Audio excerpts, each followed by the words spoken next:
कक्षा 10वीं के पहला चैप्टर जो है वास्तविक संख्या, रियल नंबर जिसे हम कहते हैं, इसके कुछ बेसिक फॉर्मूले के बारे में डिस्कशन करना है तो आप पिछले वीडियो में 10th क्लास की आपको देख सकते हैं। आइए आज हम पहले एग्जाम्पल के ऊपर डिस्कशन करते हैं इसके। तो चैप्टर नंबर पहला है और इसका पहला एग्जाम्पल गिवन है अपन को। नंबर बोला है कि संख्याओं 4 की पावर n पर विचार कीजिए जहां n एक प्राकृत संख्या है। जांच कीजिए क्या n कोई ऐसा मान है जिसके लिए 4 की पावर n अंक शून्य पर समाप्त हो जाए। क्लियर नंबर हमको क्वेश्चन बोलता है कि अगर हमारे पास 4 की पावर n है तो फाइंड करना है, ठीक, n जो है वो प्राकृत संख्या है, प्राकृत संख्या। जांच करना है क्या कोई संख्या शून्य पर समाप्त होगी कि नहीं, शून्य पर समाप्त होगी या नहीं। हमको चेक करना भाई ये जो हमने लिखा है 4 की पावर n क्या ये शून्य पर समाप्त हो सकती है या नहीं हो सकती है। अगर n के स्थान पर कोई वैल्यू पुट करते हो, प्राकृत संख्या 1 2 3 4 5, प्राकृत संख्या कहाँ से शुरू होती हैं सबको पता है, हमने लिखवाया है, बनवाया है, दो चार्ट पूरा तरीके से बताए थे। अगर प्राकृत संख्या अगर पता है तो वह कहाँ से शुरू होती है, 1 से। अब n के स्थान पर 1 2 3 4 रखकर सॉल्व करेंगे, अगर क्या कोई 0 पर समाप्त होगी या नहीं वो चेक करेंगे। सॉल्व करें भाई, n प्राकृत संख्या है मतलब 1 2 3 4 डॉट डॉट डॉट डॉट बढ़ती चली जाए। क्लियर बात। तब यदि हम n के स्थान पर 1 रखने रखो भैया क्या मिलेगा, 4 की पावर n के स्थान पर 1 रखो, 1 4 घात 1 मतलब 4 ही।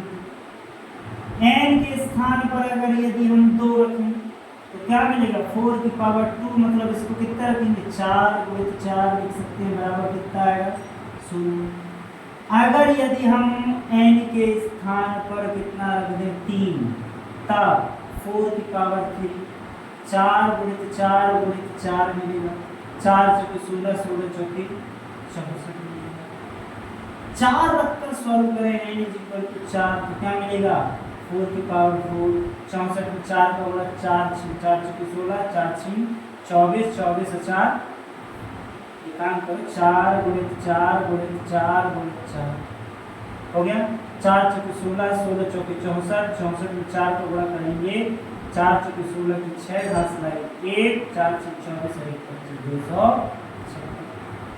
अब देखो 1 रखें तो 4 नंबर भाई, 2 रखें तो 6 नंबर, 3 रखें तो फिर 4 नंबर। भाई हमको क्या बोला है, समाप्त 0 पर हो मतलब तुमको अंतिम अक्षर अंतिम अंक बस देखना है, बाकी कोई से कोई मतलब नहीं है ना। तो हमने देखा कि यहाँ पर अंतिम तो भैया 4 है, यहाँ 6 आ रहा, यहाँ फिर 4 आ रहा, फिर 6 आएगा, फिर आगे बढ़ेंगे तो फिर 4 आएगा, फिर 6, मतलब ये संभव नहीं कि कोई भी अंक किस पर समाप्त हो, 4 पर। तो क्या लिख देंगे, यह लिख देंगे ऐसा कोई अंक नहीं होगा, ऐसा कोई अंक नहीं होगा, ठीक है, जिस पर n के स्थान पर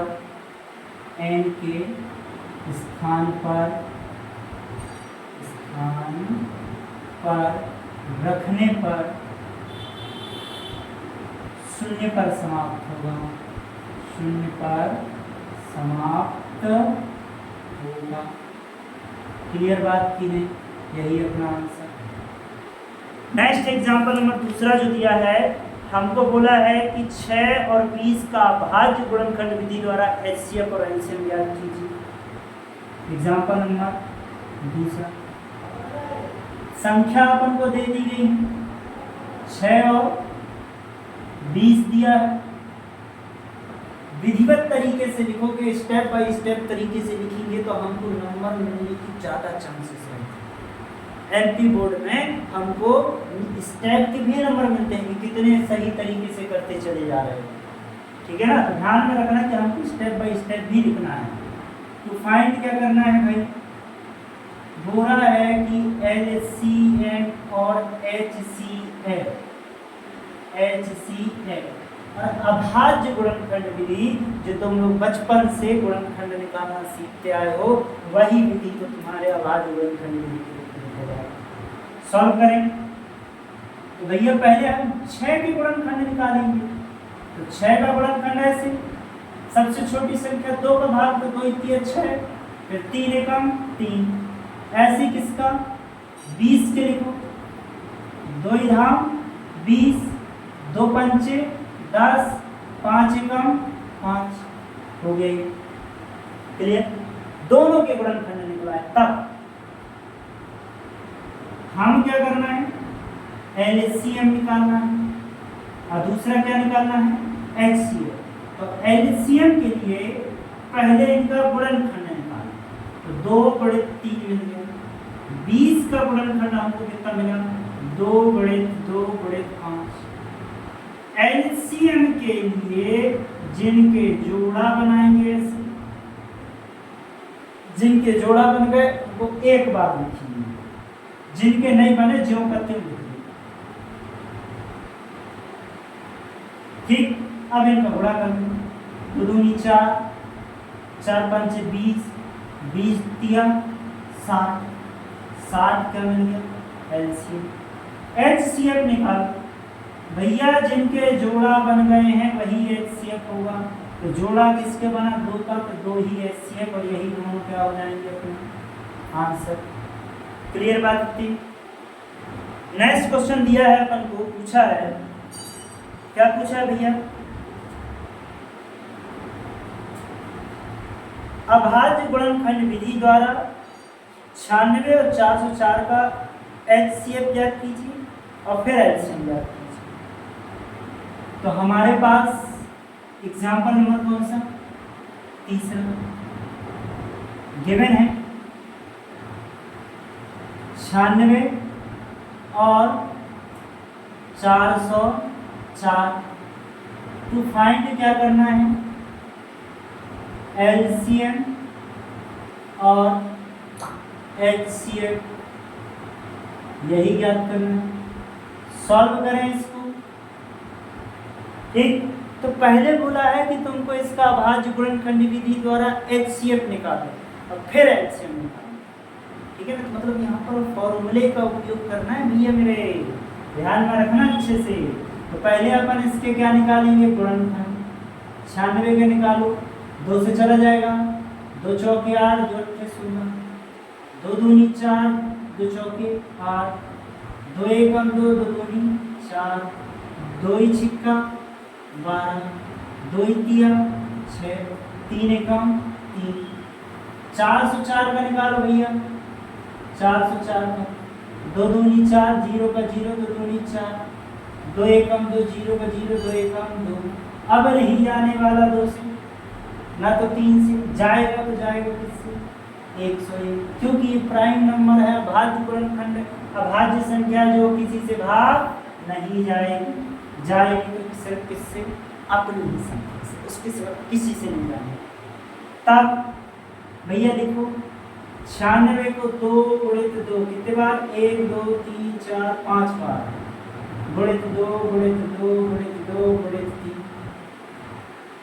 404 को हम लिख सकते हैं 2 × 2 × 101। जोड़ा बनाओ, क्योंकि HCF पहले निकालना है फिर LCM। तो HCF के लिए जिनके जोड़ा बन गए वही अपने आंसर। तो 2 × कितना मिला, 2, 2 बार 2 जोड़ा बना, 2 की, तो 2 आ गया, तो 2 दूनी 4। HCF मिल गया कितना, 4 की प्राप्ति हुई। अब क्या निकालना, HCF के बाद तुमको बोला है LCM निकालना है भैया मेरे। क्या निकालना है, एलसीएम। तो एलसीएम कैसे निकालोगे? उसके लिए तुमको फॉर्मूला एक बतलाए थे कि ए का गुणा बी के साथ बराबर एलसीएम गुणे एचसीएफ। संख्याओं का गुणनफल बराबर होता है एलसीएम और एचसीएफ गुणनफल के बराबर। कल ए का मान 96, बी का मान 406, एलसीएम कितना निकालना है, एचसीएफ अब भी निकालेंगे 4 को लात मार के भेजो इस तरह, 404 बटे में कितना आ जाएगा 4 आ जाएगा, बराबर कितना हो जाएगा एलसीएम। भाग दे दो जितना आएगा वो अपना आंसर, 4 एकम 4, 4 एकम 4, 0 का 0, 4 एकम 4, गुणा कर दो 96 एकम 96, ठीक है, और 96 एकम 96, तो एलसीएम निकल गया 9696, और यही क्या हो जाएगा अपना आंसर। फिर बोला है एग्जाम्पल नंबर 8वां है, गिवन है, क्या दिया है? 8वां नहीं है ये, चौथा एग्जाम्पल है। 6, 72, 120 का भाज्य गुणनखंड विधि द्वारा एलसीएम निकालना है। 6, 72, 120 का तो फाइंड क्या करना है? फिर वही एलसीएम कॉमा एचसीएफ निकालना है। सॉल्व करो भैया, क्या मिलेगा? 6 का गुणनखंड, 72 का गुणनखंड और 120 का, क्या निकालते नहीं बनेगा? 2 इतिया 6, 3 एकम 3, 2 इतिया 6, 2 छिक्का 12, 2 एकम 2, 2 अट्ठे 16, 2 नाम 18, 3 त्रिका 9, 3 एकम 3, 120 का निकाल, 2 छिक्का 12 0 का, 2 इतिया 6 0, 2 15 30, 3 5 15, 5 एकम 5, हो गए क्लियर। अब इन्हीं के क्या निकालना है? तो जब गुणनखंड निकला है अब इनका एलसीएम और एचसीएफ निकालना है, तो वही अपने आंसर हो जाना है। देखें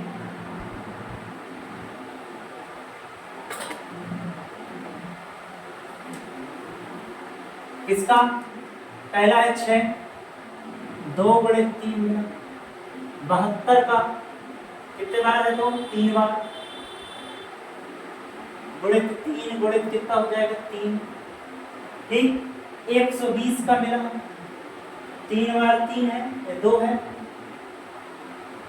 और 3 बार 1 है, 3 एक बार गुणित में 5, देख लो अच्छे से कहीं पर दिक्कत ना हो, ठीक है। करो भाई, एचसीएफ निकालना है तो भैया जो समय होंगे वही एचसीएफ, तो देखो 2 तीनों में, 3 जो है वो तीनों में, तो 2 गुणित कितना होगा 3 बराबर 6 एचसीएफ आंसर। अब क्या निकालना है? एलसीएम निकालना। तो एलसीएम के लिए क्या करेंगे? जिनके जोड़ा बन गए उनको एक ही बार, 2 के जोड़ा बन गया, एक ये 2 का जोड़ा बन जाएगा, एक ये 2 का जोड़ा बन जाएगा, और किसी के लिए नहीं। तो 2 गुणित 2 गुणित 2 गुणित 3 गुणित 3 गुणित 5, इनका जोड़ा बन गया, इनका बन गया, इनका बन गया, इनका, इन भाई साहब का जोड़ा नहीं मिला, बेचारे अकेले घूम रहे। कर दो, गुणा कर दो, 2 दूनी 4, 4 दूनी 8, 8 तिया 24, और 8 तिया 24 के बाद कितना हो जाएगा 5 तिया 15, 24 गुणित 15 कर दो, 15 चौके 60, 6 15 दूनी 30, 30 और 6 36, 360 इसका क्या निकलाएगा? एचसीएफ निकलाएगा। क्लियर, ये एचसीएफ निकलाएगा, यही दोनों अपने आंसर। क्लियर।